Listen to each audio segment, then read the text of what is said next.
so I don't know that you necessarily need a microphone. What I'm going to try to do is give it to the table and let them answer the group using the microphone. So if you have a question, if you could raise your hand, and then just state the community you live in, and if you want to, your name, that's optional, and then ask your question. We'll pass the microphone down. Are there any questions? Yes, sir. This has been very informative, and I hope those of you who are here tonight have been informed. However, I do want to point out, I think there have been some things omitted. And first of all, I want to say that we have a couple of people out here in the audience who I think should have been introduced. Jeffrey Diers, who is our Chautauqua County Watershed Coordinator, is here. Mr. Wade Morris, who is a member of the Chautauqua Lake Watershed Commission and represents the Farm Bureau, is here. And I'm here also. I represent the Chautauqua County Water Quality Task Force on the Chautauqua Lake Watershed Commission. And I'm also a Chautauqua County legislator. So having said all that, I'm caught up with those what I think are omissions. I want to ask all of you, not necessarily the panel, but all of you, why I am the only one of 25 county legislators here tonight. And I would urge you, I would encourage you, implore you, indeed verily, I would even admonish you to contact your county legislator, whoever he or she might be, and ask them why they are not here tonight. And the reason I ask that is because Chautauqua Lake is extremely important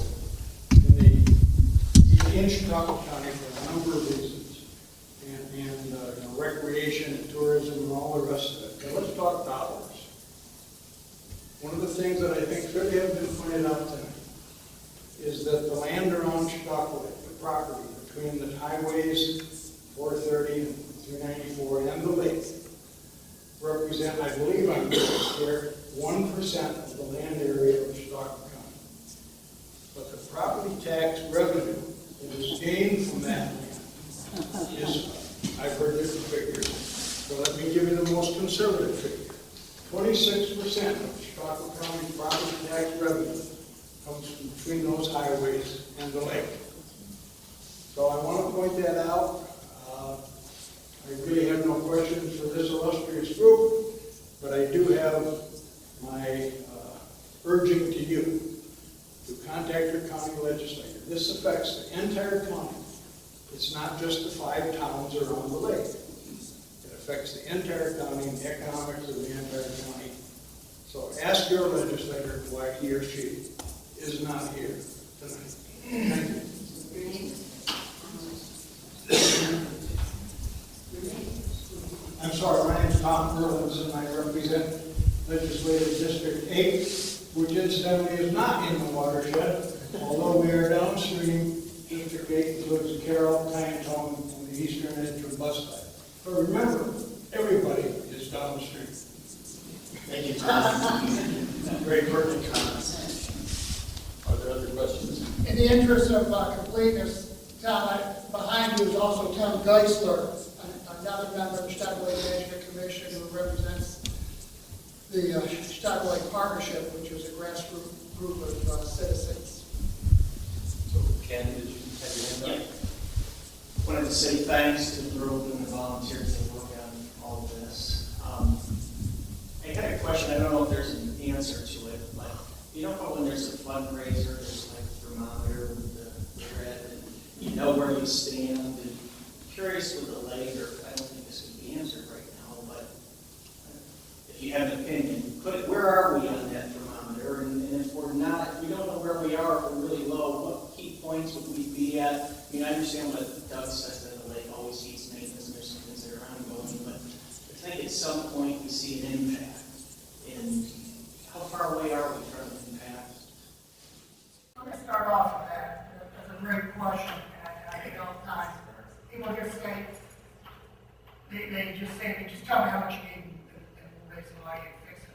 Want to know what's wrong with the lake? Let's say we just look at the watershed, we break it down to 3 primary sources of drinking and sanitation: sewer and septic, agriculture, development, enhanced development of land, create accessible sewer and septic.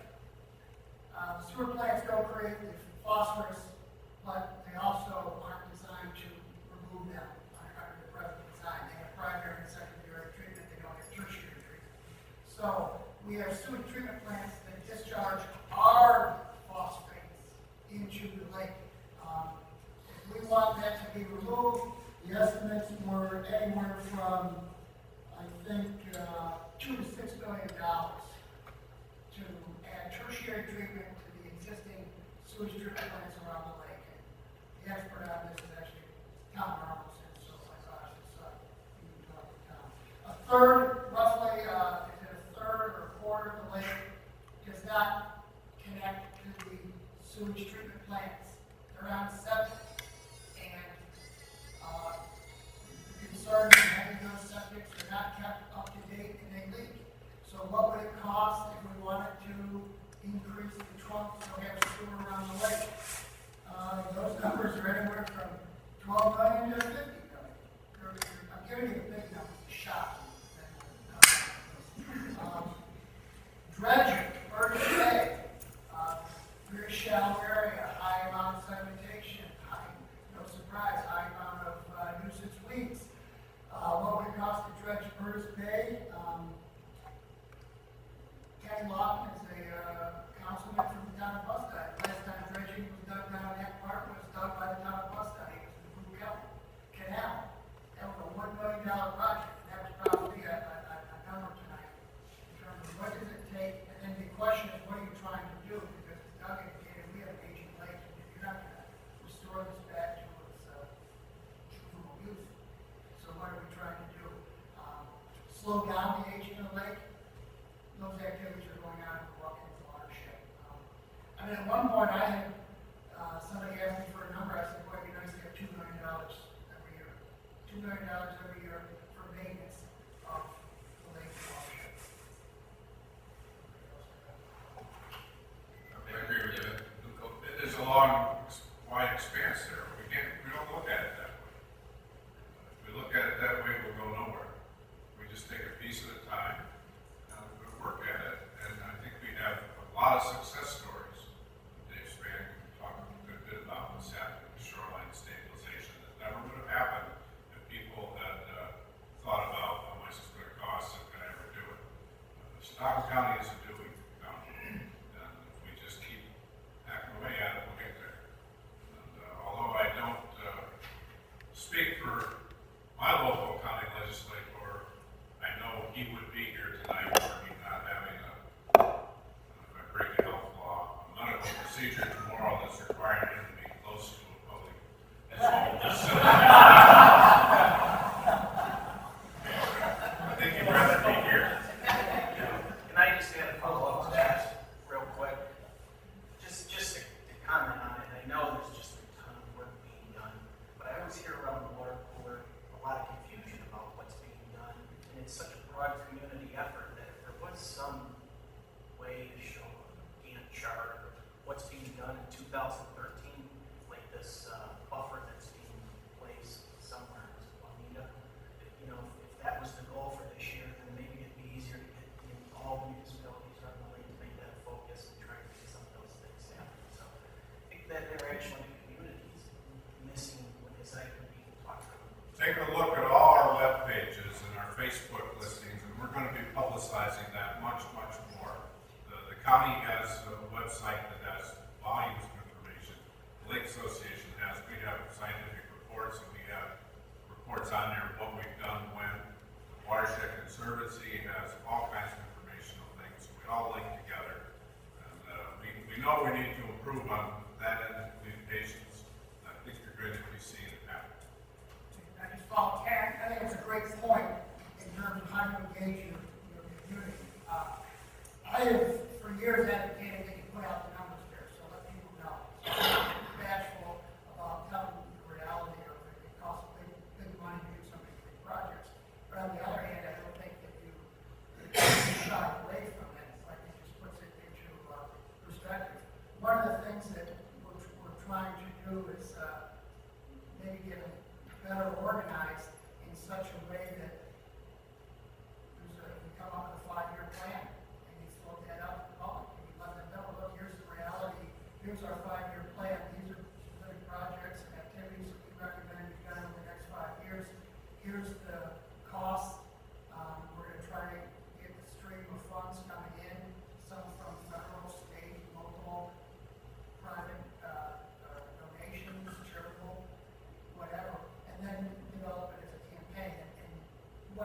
what you raised is something that is being considered. I see what I'm saying. It's something we want to engage with on a more public basis as we go along. Also, the implementation committee of CLMC last summer did come up with a series, I think 6 or 7 projects. So several people in this room worked on that, prioritized projects for 2013. Unfortunately, that was presented to the county legislature's planning and economic development committee, but I'm afraid to go any further than that. So that prioritization does exist. It probably should be more widely publicized. There's a question on the. Hi, Margaret Berry, I'm from N.Harmony. This is sort of a general question. If we look at Lake Chautauqua, look at the Finger Lakes, Lake George, and those, how are we doing compared to them? And what types of Hájdu does any of their associations have? Well, we'll find out the Federation of Lake Associations this weekend. We are a shallow, mature lake. You know, Finger Lakes are deep. They do not have plant control problems that we do. I drilled it down by Cornell. That's a major concern.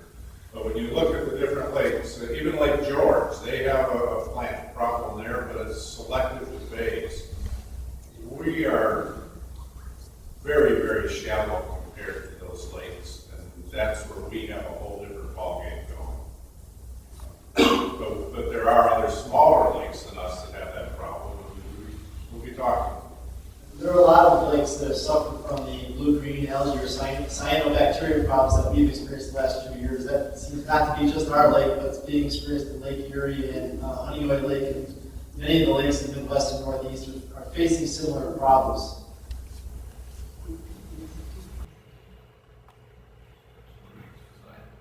I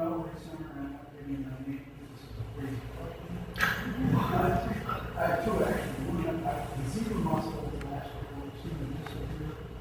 I don't know why. But yeah, the real crazy question is, it seems like money is here. And if fracking comes to New York State, who knows what's underneath that lake? And I don't know what's underneath it, obviously. Is that a potential source of revenue for the lake itself? I mean, it's all in the acres. The lake is owned by the people of New York State, and it would be up to them to determine that. But the land around the lake is owned for the most part privately.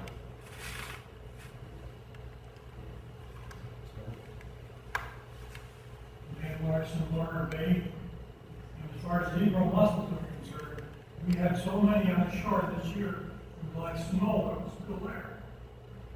And we have people between us on Warner Bay and Maple Springs that don't really care about the quality of the lake, because in the last week, we had people truck bushes and put them in the lake, and we had to rake them up off the shore. And during the summer, people do the same thing when they cut the grass. You know, a lot of things have gone on in the past that I probably shouldn't bring up, but it shows the problems that we've had for decades. But I remember when Chautauqua hauled in milk with this in Mayville, and they put so much weight into the creek that the people that had cabins there could not stay in them, so the volunteer firemen had to put hoses into the lake up to the end of the creek to flush out. And that's some of the problems that have been going on. And also in the park, Long Point Park, we put it in such a manner that the parking lot that when it ran off, the siltation killed the spawning beds of fish. They still have some recovery. So these are examples of homeowner poor practices. Would anyone like to address that? The Chautauqua Watershed Conservancy with Jamie Conroe and others is continuing to try to work with lakefront property owners to provide information so that hopefully they'll make choices and not do the things you're speaking about. And more and more people are becoming good stewards of their lake shore. We have a watershed steward program where they can be recognized for their good stewardship practices. And if you have neighbors who are doing those things,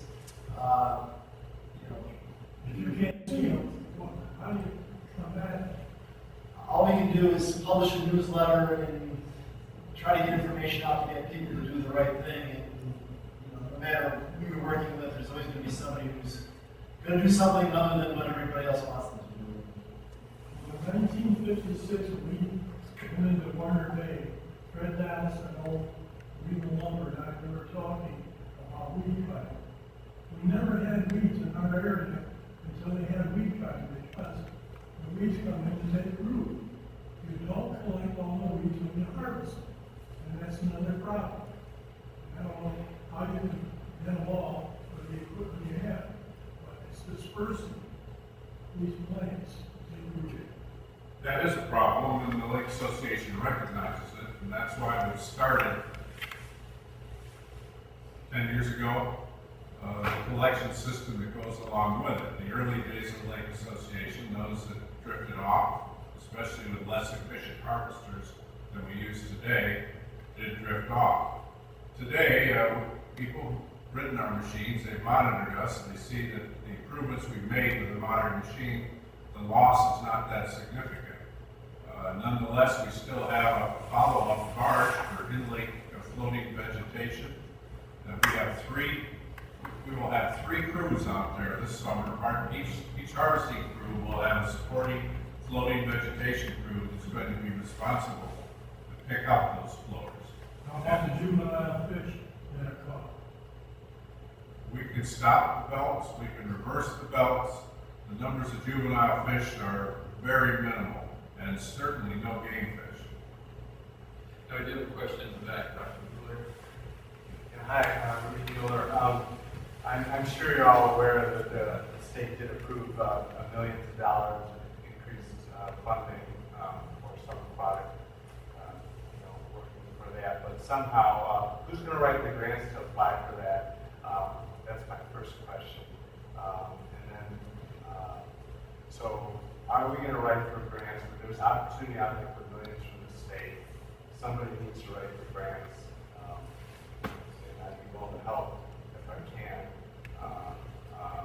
But I can't tell you else grant writer. But I know there's people in this county who know how to write grants, and we have an opportunity to get millions from the state. And I really think we should not go for it. My other question is, I understand it's $2 million for a dredger. Why not do a 20-year capital project? The sewer lines around back in the 70s, I know it was a capital project paid off probably over 20 years. We take $50 million, we spend it over 20 years, the rates are low. We finish the sewer lines as best we can, the tertiary treatment, or we run the sewer lines up, the west side. We buy a dredger, and we have funding for the CLA to do the maintenance. Whatever that money is going to be around 50, 60 million, let's say, and we spend it over 20 years at low interest. All of that money is going to be spent in this county. The people who are going to do the work live in this county. They're going to spend that money in the county. It's going to come right back in the county. I think we should go for it. And, I think it's great the state gave us $50,000 last year, $100,000. But so my question is, who's going to write the grants, and why not buy a dredger? It's $2 million, and every 5th year we can take it up to Dunkirk Harbor or Bear Lake or Finley Lake and dredge them. The entire county could use it. So those are my questions. I think those are great questions, and that's exactly what should be posed as we regroup and reorganize. As an advisory committee, we don't have a checkbook. We can't borrow money, we can't store money, we can't do anything like that. Capital improvement projects, you're talking about a whole different entity in place. Depending on what we come up with, though, I think that's exactly what that group has to do. One of the things in reorganizing is asking that question of, we have, where's the money, and how do we get the money? And grant writing is a critical component of it, that we need to make sure that you have grant writing resources within your organization to make it happen. We've been very fortunate on the Chautauqua Lake Management Commission, because we've had members who simply volunteer to sit down and write grants and have no background or experience. And Jeff Diers is here keeping on track. I think the town of Mustang was the first to do 2 grants. One was like $180,000, and the other one was maybe a little bit more. There was $400,000 delegate grant. Those were all applied for through the COMC. Soil and Water could apply for grants that are $400,000 or more. Doug Conroe, through the Chaut institution, what was your grant? A little over 600,000. So the member organizations are doing it to do what you want to do. I mean, I think it's very important. That's one of the skills and resources we have to have in-house is the grant writing. And coming up with the idea of a capital improvement project, that's how you're going to, if you do sewers, it's going to be done through a capital improvement project, expanding trunk. If you have tertiary treatment, that's a capital improvement project. If you go out and buy one cat, some sort of direction, how do you finance it, how do you fund it? Again, but you have to have that organization in place first. So I think they're very good ideas, but from the COC's point of view, we need to be reorganized in order to take on that responsibility. I think maybe Jeff is going to comment. I just want to comment on one thing, Dr. Mueller. I just want to say one thing that what you're saying is exactly right. Fund the sewers. We can fix the source that's providing the nutrients that are getting to the lake. Chautauqua Lake Association, obviously they're doing everything they can to be the stewards of the lake. But you had mentioned one key thing, dredging.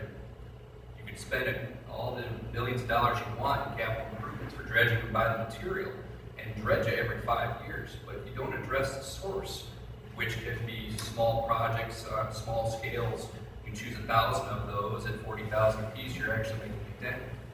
Because once you remove the sediment and put it somewhere else, more is going to take its place. So I think the one thing that we all here would agree is that we have to take a holistic approach to everything we do, and everything we look at is a cost benefit. We have dollars, very limited dollars, and how we allocate those is our primary objective in lending resources. Question in front. Laura, so on the lake, you mentioned about the sewers around the lake, and there are several areas of the lake that are not connected to the sewers. I would think that there would be a priority in trying to get the entire lake on the sewer system. And I hear you talking about it, but I don't see any active plans saying we're trying to get money for it, or we're working on it, or, you know, y'all like it, you admitted their sewers, there are houses and cottages on this lake that if they haven't been renovated in the last 10 years, they're on a septic system that's 40, 50 years old. Granted, a lot of them are seasonal, but they're still that age, and you said they're subject to failure. To me, that would seem to be like a priority to get what's not on the sewer system, get it connected. And then a second question, you mentioned a lot about tributaries, you mentioned about the lake, you left out in the hearing, you mentioned about Ball Creek. And that, at least from Ball Creek from 394 to the lake, is a problem. And 2 years ago, we were flooded, and we had like 4 or 5 inches of water running over Boston Road, right down to the lake. So there's 3 plans for maybe cleaning up that portion of Ball Creek. I couldn't agree with you more, and when that water overflowed, it went through my downstairs apartment. So yes, I'm very aware of where it went. Well, that's minor compared to the sewer system. Right, absolutely. Tom probably could give us a better idea of the extension on the sewer. How it works with the sewer district. It's already been mentioned that about 1/3 of the lake is on septic systems. The South and Center Sewer District on the Bemis side begins with Midway Park. Midway Park is serviced, and it goes down through Anna and Bemis and so on, picks up somewhere on Lakewood and goes up to Osage on the Asheville side. Relative to Asheville is not included. That's not on public sewer. The North Chautauqua Lake Sewer District services essentially Mayville and a little bit down the lake on the Chautauqua side. Chautauqua Institution has its own sewer system. But the main gaps are, I'm going to say, from Asheville up to predergast Point, and then on the other side of the lake from the southern boundary of the village of Mayville down to, but not including Midway Park. Again, Midway Park is service. In that stretch, there are some condominium units that have their own systems,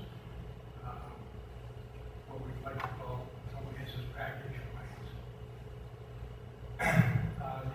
About 2 months ago, the South and Center Chautauqua Lake Sewer District commissioned a study to determine a main line. This is not the sewer, the properties, but a main line connection between Chautauqua Institution and South and Center Sewer Plant. And this treatment plant for that district, those districts, is in summer. So the idea being that wastewater from Chautauqua Institution can be piped down and treated at the summer plant.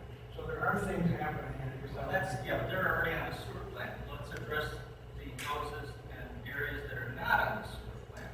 Well, That's what needs to be done. Now, there's going to be a lot of cars. we never had Illustrious Center, Chuck Schumer, that seems like every other week he's on the TV saying he's got money for this and that. And if Obama's giving money out, why can't we get some federal money? At least try it. Jeff, you have a point.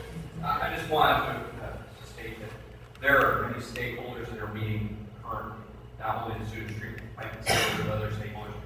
Doug Conroe has several contacts, the county health department, Department of Planning, County Health Department. We're trying to come up with the best ways possible to give us the best examples of what we can do. Right now, the septics, which you're talking about, there's more scary numbers, but I'm going to throw out there approximately 1,000 homes are left across the entire shoreline. Of those 1,000 homes, approximately half of those are currently not under permit or unknown by the county health department. So of about 1,000, we only know of half of them. So the biggest effort is to understand what we have, what's the infrastructure that's available, and how we move forward. Some of these areas are very low and close to the water. We have to do the cost-benefit analysis. Some of these areas might not even be able to receive sewer for various reasons. If they are, That's why they make pumping stations. right. But again, these are all under discussion. This is all happening in the last. You don't hear much mention of, trying to get sewers around the rest of it. And also, you just follow up, your tertiary treatment of sewer plants, that should be a priority. There's stuff in the plastics that go away, so it seems like that should be another priority goal. The TMDL is making that a priority. Or at least get it at one sewer plant and then, Then all the sewer plants are going to have to come into compliance. They're going to have to drop their limits down to a quickly achievable level within a year, and within 5 years, they've got to drop down to a very achievable level. They really don't want to befuddle ourselves with the numerical points, but the total maximum daily load that I mentioned earlier is going to require an 85% reduction of phosphorus in the North Chautauqua Lake Sewer District, an 83% reduction in the Chautauqua Lily District, and other reductions. And that's going to have to occur, and that's going to take bond projects, as Rudy mentioned, within 5 years. So it is going in the right direction. And just, you recognize my point, basically we're picking up two of the high priority recommendations of management plan, and then now it's like, okay, now it's time to implement that. So we've reached into the pocket of good ideas and pulled out two and said, why aren't we starting these to help our when you talk about septic, you're talking about private property. So how do you, motivate somebody on private property to do something for the greater good of the watershed of the lake? When you come in and inspect our system, and put the dye in, and when it goes in the lake, you tell them, you gotta fix it. Well, when you say you, I assume you don't mean me. So who is the you that you're pointing to? And we run into this all the time. It's very, they say, well, you have to do this and you have to do that. We kind of know what needs to be done, but that you isn't quite there yet. Who has authority over that private land? I can't tell you that the U of the Chautauqua County Health Department is in the process right now of developing those regulations and coming forward with a plan. They've been charged, Jeff can comment, they've been charged to deal with septic issues. I can say one thing, there is a septic workshop. Session 1 was held about a month ago. Session 2 will be held May 11th. The location has not been determined, and the time will also be determined based on the location. Please keep an eye out on the paper. If anyone here wants to leave their name, number, contact information, we try to make sure that you get that information. But that will be held in collaboration with the County Health Department, Department of Planning, Soil and Water Conservation District, and the whole array of CLC members. And it's going to be very specific about what must be done. Correct. If you went to the first one, it was a general information orientation. The second one is going to be very definitive. John, bring it back. I just have a question. Obviously, having sewers go around would be great. However, if our plants can't process it, that's not even either. They can't get out of it. I think the suggestion of how you move forward a capital project, we force each little homeowner that's left on the lake will put in a new system, extra $30,000 project versus a community effort, build some bonds and do a capital project. Right now, I'm hearing, let's pick off each homeowner on the lake one at a time. Can you clarify that? I'm sure that's a plan or strategy. We just know that sewer and septic are an issue. These are some of the viable alternatives. One, which is you can increase your trunk, you can have tertiary treatment, or you can go to the individual sites, which is what they're called, the individual sites. I think they're all being explored. We're going to have to find some solution going forward, but not a simple answer. You heard the numbers. Certainly, the reality is we have existing now are these private septic systems. And there's probably a lot that could be done short of $30,000 just by revising Mr. Conroe and Jeff Diers was talking about earlier. Would you be aware that they've had some workshops or public workshops? No, I haven't been aware of that. Now, the tertiary is a done deal, essentially. That will happen.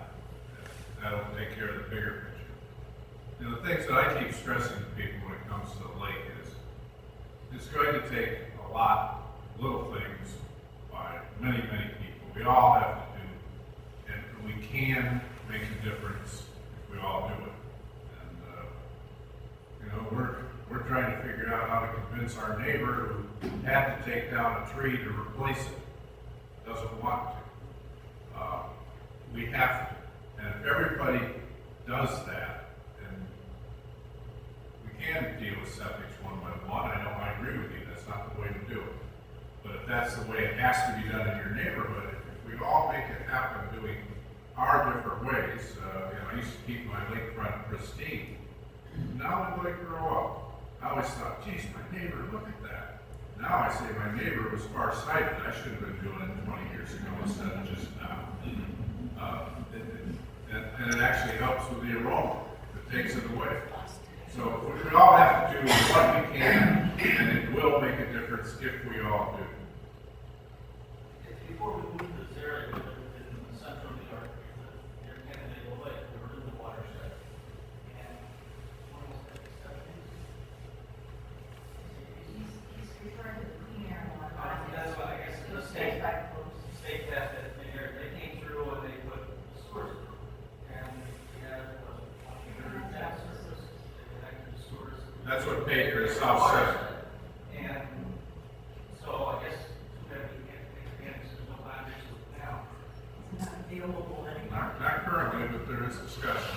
There's the State Environmental Protection Fund, but the legislature has stolen money from it. It's supposed to be a dedicated fund, but they've used it for other purposes. So another message to carry to our elected officials is to fully fund the Environmental Protection Fund and make sure that there are opportunities for funding wastewater treatment plant upgrades and extending sewer lines as there used to be in the past. So please convey that to our elected officials so that it happens. I'd like to say too, that I think a big part of this is education.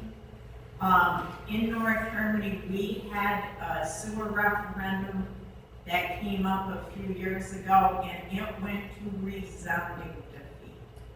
And the problem is that the people who live away from the lake were told that they would have to finance it. And that was not true exactly. They did need to finance it to begin with, but the ultimate cost would have gone to the people around the lake who would have been hooked up to those sewers. We put it up for a vote, and as I say, it went to resounding defeat. So I think we need to educate people that it's not just the people on the lake who would benefit, but the people away from the lake as well. But I really think a lot of it is education. And I think that Chautauqua Watershed Conservancy is doing a big part when it comes to that. Any other questions? Yes, Tom. I'm Tom Geisler. I live in Tom Valley, West Lafayette. And I just want to concur with Tom Erlinson about contacting your county legislator. But don't stop there. I would encourage you to go to your state senator, your state assemblyman as well, and talk to them about this, because it is our responsibility to take care of the lake. We live here, and we see it every day, and it's a big part of our lives. And in Albany, we forget that sometimes. And the responsibility of our legislators is to, when they, and just to kind of connect the dots a little bit, yeah, it is a big, huge revenue source. Property values on the lake, I was councilman for the town of Ellicott, and at the time, property values were about 25% more on the lake. And so they get taxed more. But that money never seems to come back to the lake to take care of it. So I would encourage you to talk to the Senator, Catherine Young, and the assemblymen that are responsible for the areas around the lake and say, we need your help. We've done our due diligence, we've come up with the plans, we have all the paperwork, we have our bucket of projects that need to be done. But we need the funding, we need your support. Yeah, there are grants available, but they're not a sure thing. You apply for the grant, and some administrator, some bureaucrat in Albany decides whether you get there or not. So I would encourage you to put pressure on them as well. Besides your county legislature, put pressure on the state through your representatives to bring that money back to the county and put it into repairing the lake. Thank you.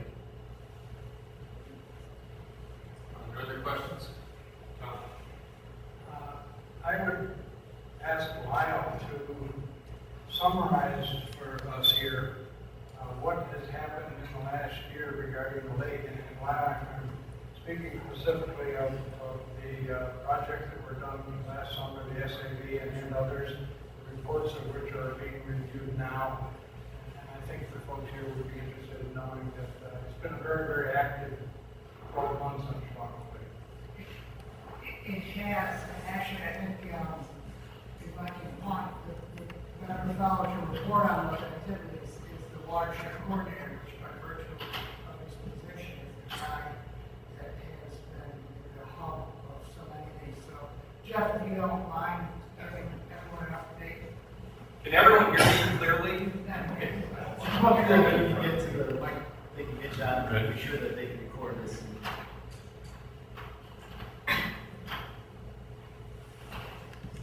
Thank you, Lyle. You're absolutely correct, Tom.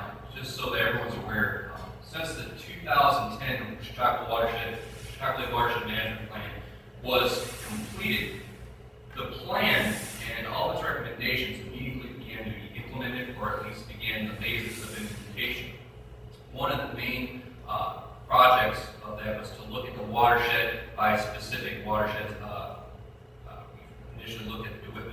watershed and Crescent Creek watershed. Those data went into the Chautauqua Lake Watershed Management Plan. A secondary grant from the New York State Department of State was received to the town of Ellicott in the amount of $800,000. That work helped implement, or helped to have a in-lake Project 8, the dredging feasibility project. Ecologic consultants went around Chautauqua Lake, looked at all the areas that have high sedimentation, impeding navigation. They went around and did tours at 5 of the priority sites.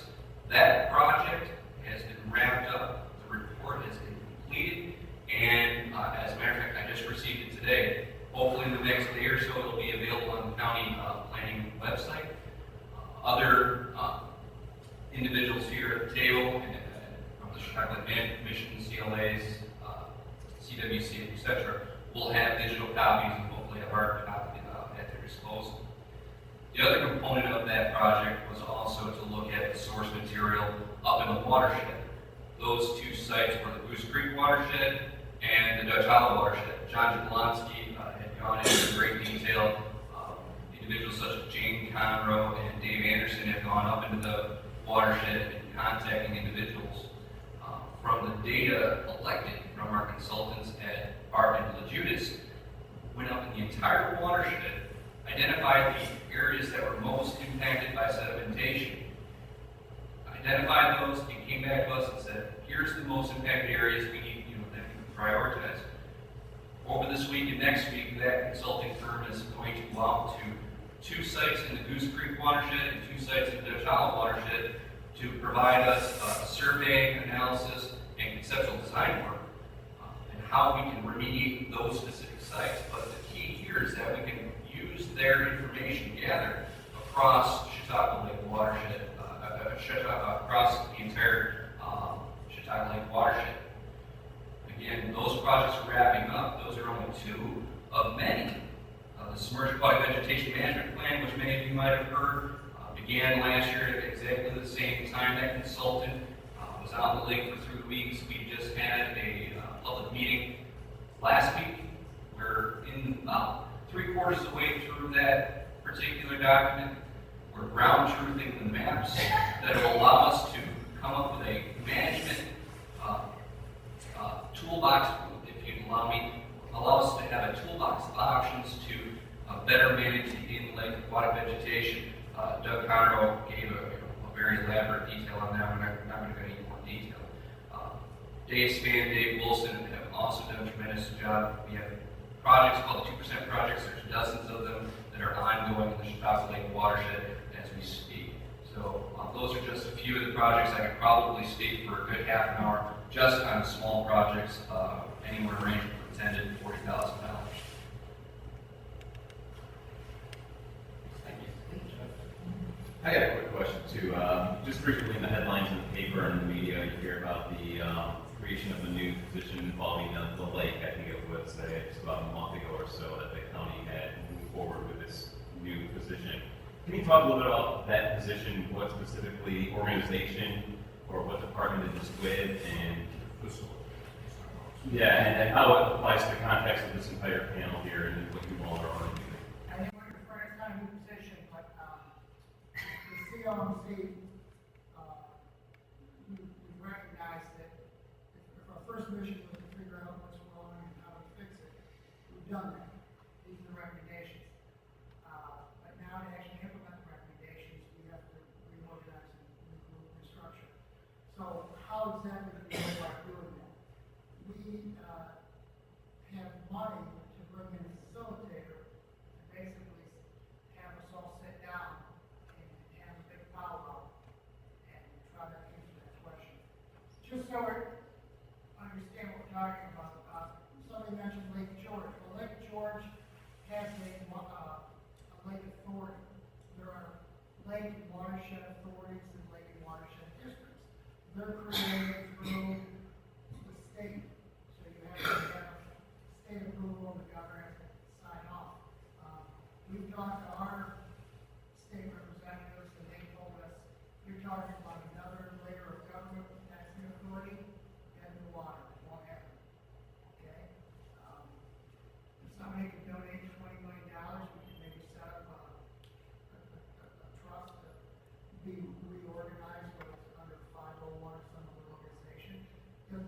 that kind of money. So what can we do? Well, towns and villages, I think town law can set up lake watershed districts within their boundaries. And what one town and village can do, maybe collectively as a group, it's the same as a sewer district. So town can set up a sewer district, if the sewer district goes over 2 towns, they can do an intermunicipal agreement, work together.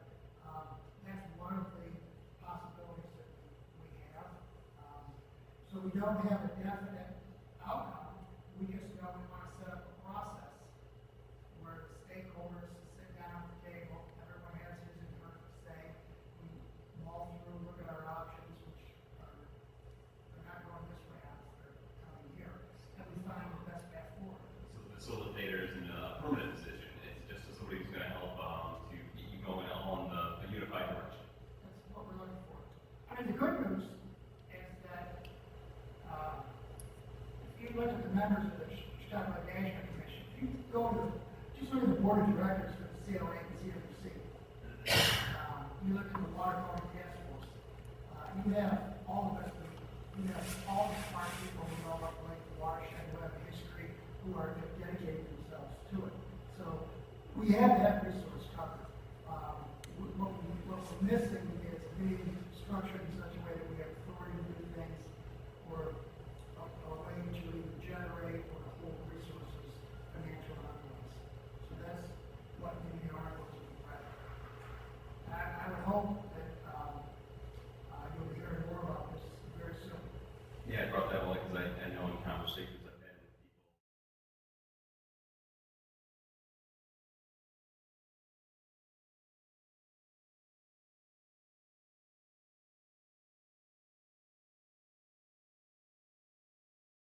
Criticism from others, and they say, you know, you guys are alphabet soup, the CLA, the CWC, the CLP, the GTC.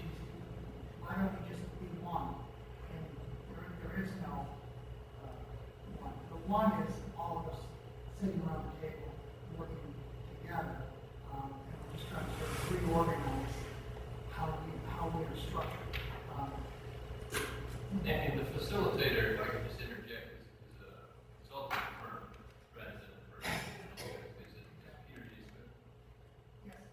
Is that public? Yeah, that's probably. Yeah.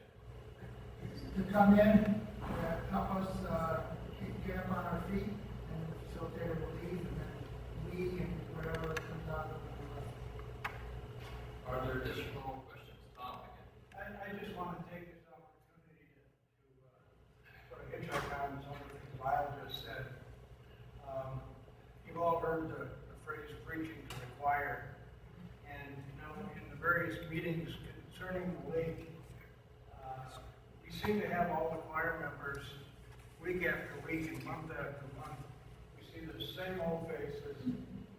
We need new faces. You know, Uncle Sam wants you, and we want you for Chautauqua Lake. And I look at Mr. and Mrs. McLean here, who are fairly recent residents in North Harmony, although Andrea was a student back in my early teaching.